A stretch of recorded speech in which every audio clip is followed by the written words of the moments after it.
reporting South Korea's president says North Korean leader Kim Jong-un has committed to denuclearization and to that on-again, off-again summit with President Trump. Welcome back to Justice, live on a busy night of news, Memorial Day weekend. A lot to cover with my panel, so let's get right to it. Joining me tonight, investigative journalist, Fox News contributor Sarah Carter, along with Democrat strategist Mustafa Tamiz. All right, guys, this whole idea of a spy being placed on the Trump campaign by the FBI. If you heard my open at all, it sounded like Clapper, although Brennan denied it and Comey denied it, Clapper basically said, yeah, it was probably a good idea, and they should be happy. But what I want to know is, and I'm going to ask someone to put up I want you to listen to this sound. Take a listen. We need to know, why did it begin and who authorized it? What role did Barack Obama have? Did he know that the FBI was going to put informants there? And I'll guarantee you the answer is yes.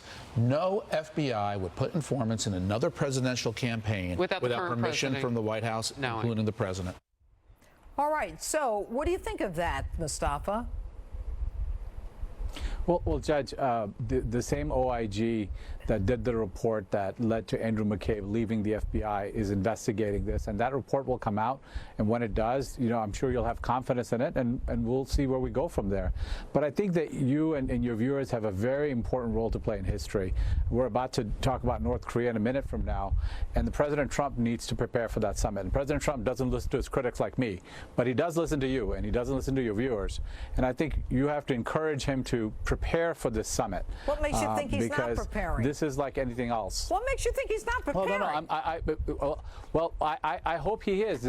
My challenge is that I see him tweeting quite often, and he seems to be distracted about all of these other type of inquiries. He can do tailspins around all of you. All right, the guy doesn't sleep. Well, he works 24 hours a day. I hope that he does, because what he's facing is important to not just us, but our children, our grandchildren. This is a nuclear war that we're dealing with, and he's already gotten Kim Jong-un agreeing to denuclearization. Sarah, Judge, we're evading the question that you just asked. Actually, Mustafa is.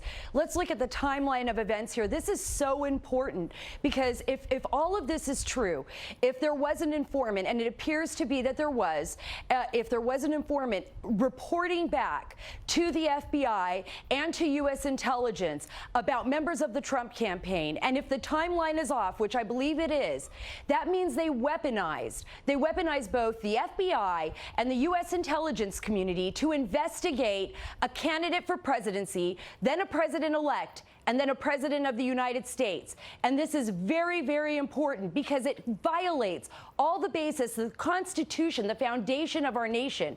This stuff only happens in countries like Pakistan and places around the world where their intelligence community and their law enforcement actually has more power than the people in office, than their elected officials. All right. Mustafa, you can't deny that there was a FISA warrant sought, that a fake dossier paid for by Hillary Clinton, the DNC, and the FBI was used to get an application. And there obviously was nothing gleaned by the spy, because it wasn't included in the FISA warrant.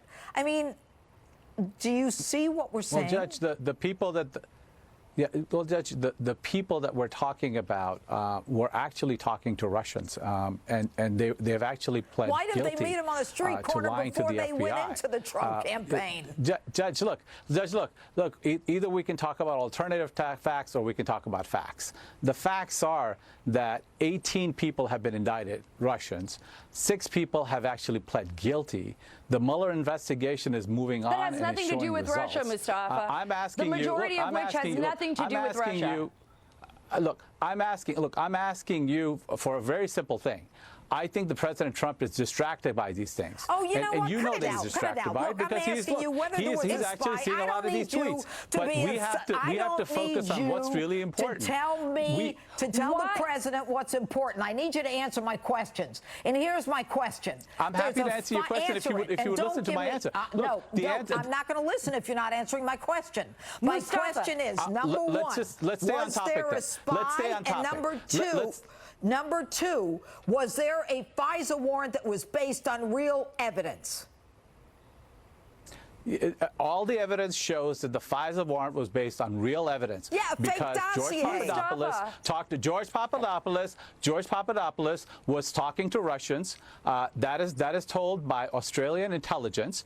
Number of other people were talking Didn't to, he give the Clintons self-admittedly, campaign $25 they were million? Go talking ahead, to Sarah. Russian intelligence, and the these FISA people, warrants are for people that are talking to foreign intelligence. Mustafa, these people were all connected to, by the way, the people that were involved with George Papadopoulos and Carter Page were all connected part of the Trump to the campaign, and UK they're talking to intelligence Russians. agencies and the They have U.S. admitted intelligence that they were. agencies. There is no proof whatsoever. In fact, they brought those Russians to them. There is no proof whatsoever admitted that that they anyone were in the doing Trump it campaign themselves. ever colluded or did anything with the Russians. This is a made-up disinformation How campaign. come everybody in the One quick Trump point. campaign was talking to Russians? Mustafa, let me say something really quick. You've been talking for a while. Let me say something very quickly.